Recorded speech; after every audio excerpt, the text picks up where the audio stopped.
The night had split open like a wound.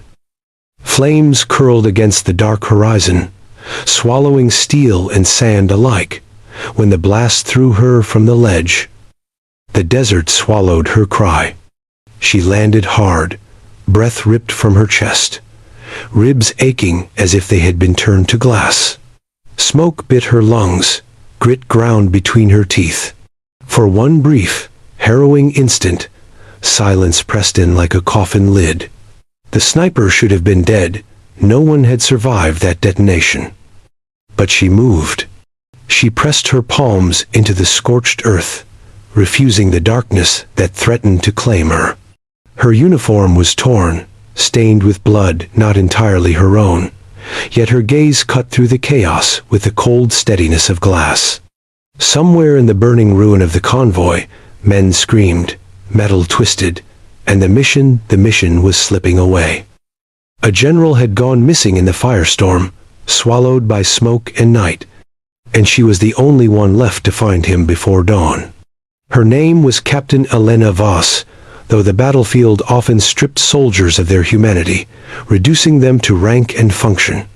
To the brass, she was simply the sniper, a precision instrument. But Elena carried in her bones the weight of more than orders.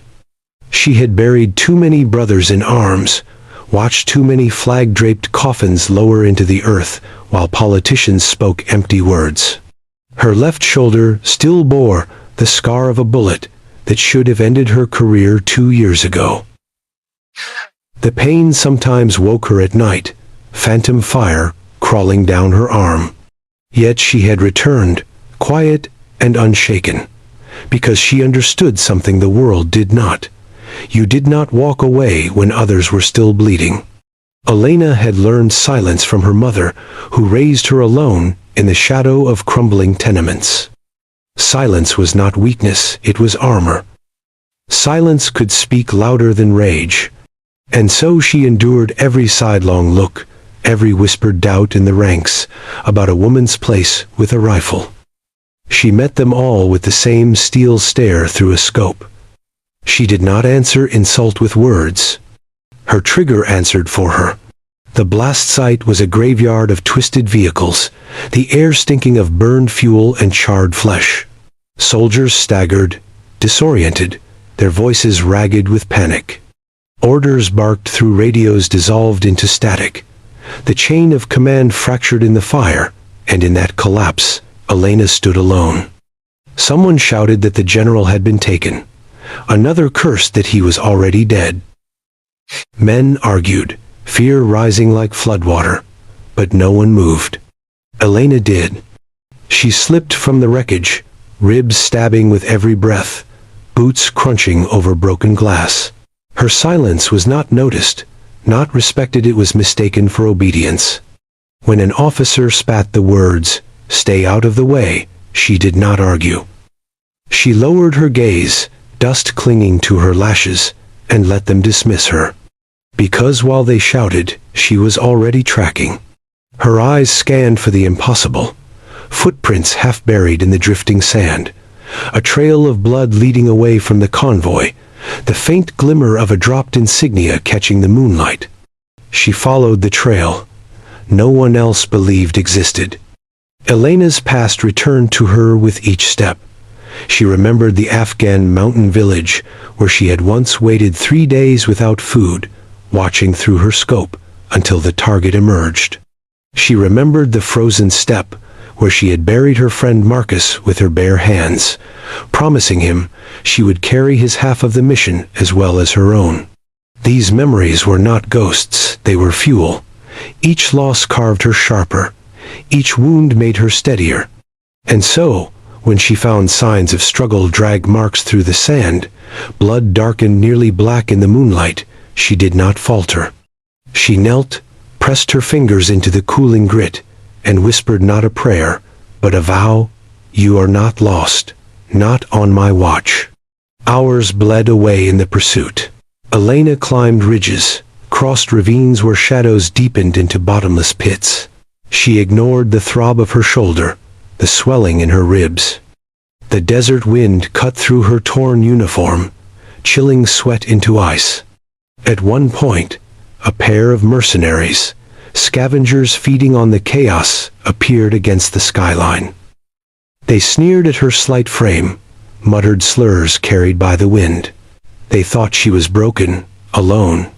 She answered with silence. And then a single shot. Her rifle whispered, and one man fell. The other froze, eyes wide, realization dawning that he was not looking at fragility. He was staring at inevitability. He fled. Elena reloaded calmly, her face unreadable. She did not shout triumph.